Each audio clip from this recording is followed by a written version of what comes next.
नाम के गांव में एक गरीब चिकन बेचने वाला रहता था। उसका नाम था आरिफ। ताजा चिकन ले लो, आज सुबह का कटा हुआ चिकन है, बहुत सस्ते में दे रहा हूँ। फूफी आज ले जाइए ना, बच्चों के लिए अच्छा खाना बन जाएगा। देखिए कितना ताजा है, अभी अभी तैयार करके लाया हूँ।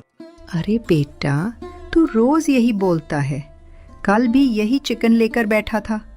अब घर वाले चिकन देखकर ही मुंह बनाने लगे हैं। हर किसी को अब कुछ नया चाहिए। जिस चीज को रोज देखो उससे मन भर ही जाता है। क्या करूँ फूफी, यही तो हमारा काम है। अब्बू के जाने के बाद यही रेहड़ी बची थी, इसी से घर चल रहा है। अगर आज भी ये चिकन नहीं बिका ना, तो घर में चूल्हा तक नहीं जलेगा। कभी कभी तो डर लगता है कि कहीं ये काम भी बंद ना करना पड़े। ऐसी बातें मत सोच बेटा, मेहनत करने वालों को ऊपर वाला खाली हाथ नहीं छोड़ता। बस समय खराब चल रहा है। लेकिन एक बात कहूं, अगर लोगों को रोकना है ना, तो कुछ नया करना पड़ेगा। सूरज धीरे धीरे ढल रहा था, लेकिन आरिफ की रेहड़ी लगभग वैसी की वैसी भरी हुई थी। उसकी नजर चिकन पर थी, लेकिन दिमाग घर की परेशानियों में उलझा हुआ था। कुछ ही देर में वो घर वापस लौट आता है। कुछ बिका बेटा? सुबह से दरवाजे की तरफ देख रही थी, सोचा शायद आज थोड़ा अच्छा दिन होगा। बस 2 किलो ही बिक पाया अम्मी, बाकी सब वापस ले आया।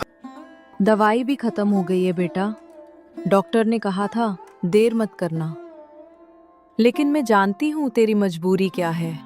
तभी छोटी बहन सना अंदर आती है। भैया, आज मेरे लिए मिठाई लाए हो क्या? आज नहीं ला पाया, लेकिन कल पक्का लाऊंगा, तेरी पसंद वाली गरम जलेबी। आप हर बार यही बोलते हो भैया, लेकिन कोई बात नहीं, जब आपके पास ज्यादा पैसे होंगे ना, तब ले आना।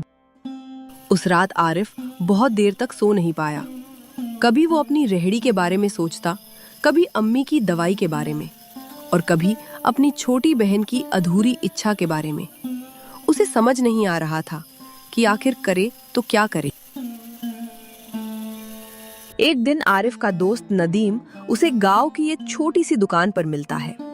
वो दोनों आपस में बात कर रहे होते हैं। तभी नदीम आरिफ से कहता है, आरिफ, तुझे पता है तेरी सबसे बड़ी गलती क्या है? अब तू भी सुनाना शुरू मत कर। गलती ये है कि तू सिर्फ चिकन बेच रहा है, स्वाद नहीं बेच रहा। मैं पिछले महीने शहर गया था, वहां मैंने तवा चिकन खाया। लोहे के बड़े तवे पर मक्खन और मसालों में चिकन पकाते हैं। ऐसी खुशबू आती है कि लोग खुद चलकर दुकान तक पहुंच जाते हैं। हमारे गांव में कौन खाएगा ये सब? यहाँ लोग साधारण खाना पसंद करते हैं। भाई, लोगों को सिर्फ पेट नहीं भरना होता, उन्हें स्वाद भी चाहिए। अगर खाने में दम हो ना, तो गांव वाले शहर वालों से ज्यादा प्यार देते हैं। पर मेरे पास इतना सामान कहाँ है? बड़ा तवा, मसाले, मक्खन, कुछ भी तो नहीं है। तेरे पास मेहनत है, और याद रख, मेहनत करने वाला इंसान खाली हाथ शुरू जरूर करता है, लेकिन खाली हाथ खत्म नहीं होता। उस रात आरिफ ने घर के पुराने मसाले निकाले और पहली बार चिकन को अलग तरीके से तैयार करना शुरू किया। धीरे धीरे पूरा घर खुशबू से भरने लगा। इतनी रात को क्या कर रहे हो बेटा? बस अम्मी, आज पहली बार सिर्फ चिकन नहीं, उम्मीद पका रहा हूँ। अगर ये चल गया ना, तो सब बदल जाएगा। भैया, बहुत अच्छी खुशबू आ रही है, क्या कर मुझे भी खिलाओगे? अगर कल सब अच्छा रहा ना, तो सबसे पहले तुझे ही खिलाऊंगा।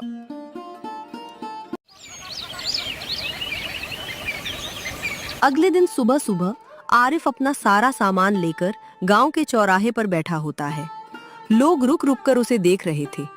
तभी गांव का एक हलवाई बनवारी उससे कहता है, अरे ओ आरिफ, आज सुबह सुबह क्या कर दिया भाई तूने?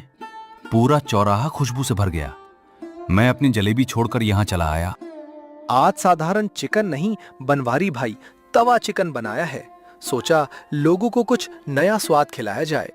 अच्छा, तो ये लाल लाल मसाले वाला चिकन उसी का नाम है? देखने में तो बड़ा जबरदस्त लग रहा है। तभी एक बुजुर्ग चाचा वहां आ जाते हैं। बेटा, दिखने में तो अच्छा लग रहा है, लेकिन ज्यादा तीखा तो नहीं है। मेरे दांत अब पहले जैसे नहीं रहे। नहीं काका, मसाले सिर्फ स्वाद के लिए है। आप बस एक टुकड़ा खा कर देखिए। अगर अच्छा ना लगे तो पैसे मत देना। काका पहला निवाला खाते हैं और खुश होकर बोलते हैं, अरे वाह रे लड़के, ये तो कमाल कर दिया तूने। इतना नरम और स्वादिष्ट चिकन मैंने वर्षों बाद खाया है। बस फिर क्या था, एक आदमी के बाद दूसरा, दूसरे के बाद तीसरा। कुछ ही देर में आरिफ की छोटी रेहड़ी के सामने लाइन लग गई। कुछ ही घंटों में आरिफ का सारा चिकन खत्म हो गया। उस रात जब उसने पैसे देखे तो उसकी आंखों में खुशी के आंसू आ गए, क्योंकि शायद पहली बार उसे लगा था कि उसकी जिंदगी बदल सकती है। कुछ दिन बाद सुबह से ही आरिफ की रेहड़ी पर भीड़ लगी हुई है। अब हाल ये हो गया था कि लोग सुबह से ही आरिफ के आने का इंतजार करने लगे थे। कुछ लोग तो अपना काम छोड़कर पहले उसकी रेहड़ी पर आते, फिर बाकी काम करते।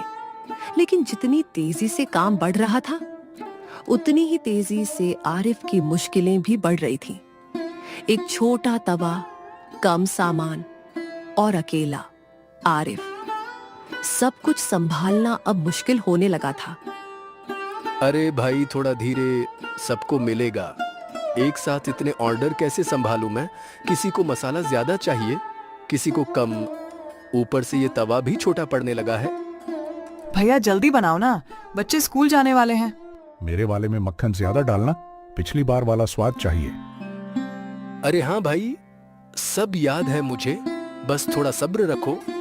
उसकी आंखों में नींद की कमी साफ दिखाई देती थी, लेकिन फिर भी उसके चेहरे पर हार नहीं थी। शाम का समय था, भीड़ कम हो चुकी थी। आरिफ थककर रेहड़ी के पास बैठा था। तभी करीम चाचा वहां आते हैं और आरिफ से कहते हैं, क्या बात है आरिफ मियां, आज चेहरे की चमक गायब लग रही है। काम तो खूब चल रहा है, फिर इतनी चिंता क्यों? काम तो अच्छा चल रहा है चाचा, लेकिन डर भी लग रहा है। अगर लोग बाद में आना बंद कर दें तो, अगर ये स्वाद कुछ दिनों बाद पुराना हो गया तो। डर हर मेहनती आदमी को लगता है बेटा, लेकिन याद रख, मेहनत और स्वाद दो चीजें कभी धोखा नहीं देती। पर अकेले सब संभालना मुश्किल हो रहा है। छोटे तवे पर इतना काम नहीं हो पाता। लोग इंतजार करके परेशान हो जाते हैं। मत तो बड़ा तवा ले आ। काम बढ़ रहा है मतलब ऊपर वाला रास्ता खोल रहा है। तू अभी भी खुद को छोटा सोच रहा है। डरते रहोगे तो हमेशा गरीब रहोगे बेटा। कभी कभी आगे बढ़ने के लिए जोखिम लेना पड़ता है। अगले दिन आरिफ शहर जाकर एक बड़ा तवा ले आता है। जब आरिफ नए बड़े तवे के साथ चौराहे पर पहुंचा तो लोग उसे देखकर रुक गए। पहले जहां उसकी छोटी रेहड़ी होती थी, अब वहां पूरा देसी फूड स्टॉल जैसा माहौल लग रहा था। अरे वाह भाई, अब तो तू पूरा शहर वाला शेफ लग रहा है। शेफ नहीं भाई, बस मेहनत करने वाला आदमी हूँ। आज तो तेरी दुकान मेरी मिठाई से ज्यादा चमक रही है। इतना बड़ा तवा, अब क्या पूरे गांव को खिलाने का इरादा है? क्यों नहीं बनवारी भाई, जब प्यार इतना मिल रहा है तो खाना भी दिल खोलकर खिलाऊंगा। अब आरिफ पहले से कहीं ज्यादा तेजी से चिकन बना पा रहा था। उस दिन गांव का आधा चौराहा सिर्फ आरिफ के तवा चिकन की वजह से भरा हुआ था। आरिफ का छोटा सा ठेला अब पूरे इलाके में मशहूर होने लगा था। भाई, मैंने शहर में भी बहुत तवा चिकन खाया है, लेकिन ऐसा स्मोकी स्वाद कहीं नहीं मिला। सही बोल रहा है, ये जो ऊपर से मक्खन डालता है ना, उसी में असली जादू है। जादू मक्खन में नहीं भाई, मेहनत में है। भैया 2 प्लेट पैक कर दो, घर वाले भी खाने का इंतजार कर रहे हैं। अभी बनाता हूँ बहन, गर्मा गर्म ले जाना। अब हाल ये हो गया था कि आसपास के गांवों से भी लोग आरिफ का तवा चिकन खाने आने लगे थे। कोई साइकिल से आता, कोई बाइक से, तो कोई सिर्फ उसके स्वाद की चर्चा सुनकर पैदल ही पहुंच। लेकिन जिंदगी हमेशा एक जैसी नहीं रहती।